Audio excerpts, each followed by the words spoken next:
everyone, welcome to my channel, Spina Bifida Guide to Hope. My name is Leilani and today I will be talking about cathing. Now just a disclaimer, I am not by any means a medical professional. This is just going to be my personal experience with cathing. Now not everybody with spina bifida has to cath, but I am one who does. It was found out that I needed to be cathed when I was about a month old, and the way that it was found out is because I would cry a lot and my diaper would not be wet very often. So my mother took me to the doctor out of concern, and it was found out that I did in fact need to be cathed. Now, once this was found out, I was cathed every 3 to 4 hours by my mother or by my grandmother. And when I was in school, I would have to have one of them come to my school, and I would meet them in the nurse's office, and they would cath me. Now, I wasn't comfortable while in school to have the school nurse cath me, even though that was an option, but I wasn't comfortable with it, so I preferred one of my family members, my mother and my grandmother, to come and do it for me until I was 11 years old, when I learned how to cath myself. Now, learning to cath myself when I was 11, it was a bit frustrating because it does take a bit of patience, and that is something that I kind of struggle with. I am very impatient, so it was a bit of a struggle for me personally to learn how to cath, because if I didn't get it right away, I got kind of frustrated and I would just not want to do it, and I would just have my mother or my grandmother do it for me.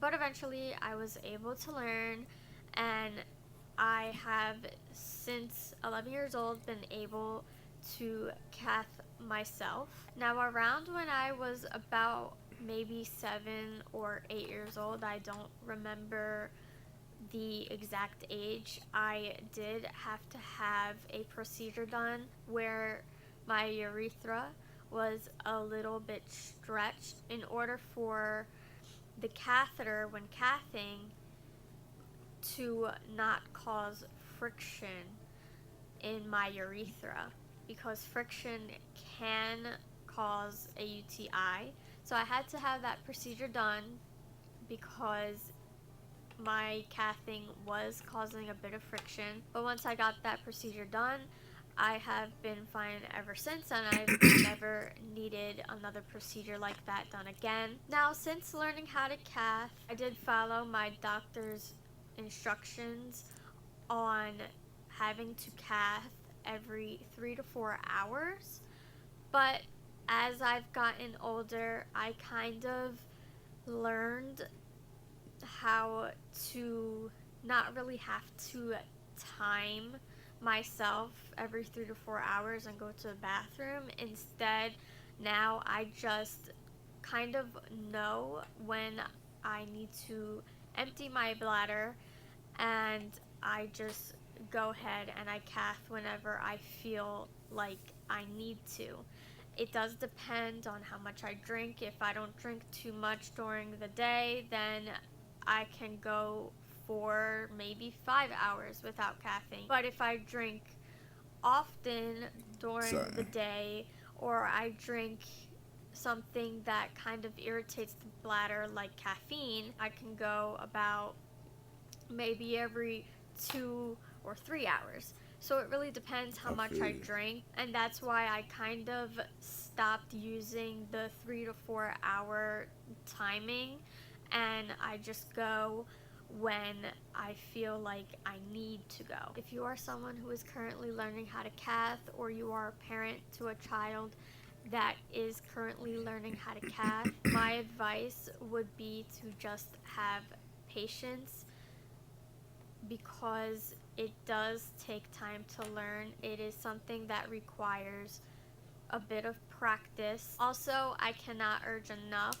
when you are self-cathing, please wash your hands before cathing to prevent bacteria going into the bladder and causing a UTI. Thank you for watching this video. Please like, comment, and share it.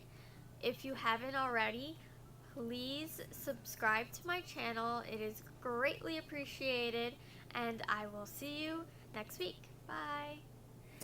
One thing she said that I didn't know was friction with the catheter can cause UTIs, and I've had quite a bit of UTIs as a child and a couple as an adult, and I wonder if that could play a part, because I wash my hands before and after I cath, because like she said, that's important. You don't want to get no UTIs and no any type of infections in your bladder because you're doing that.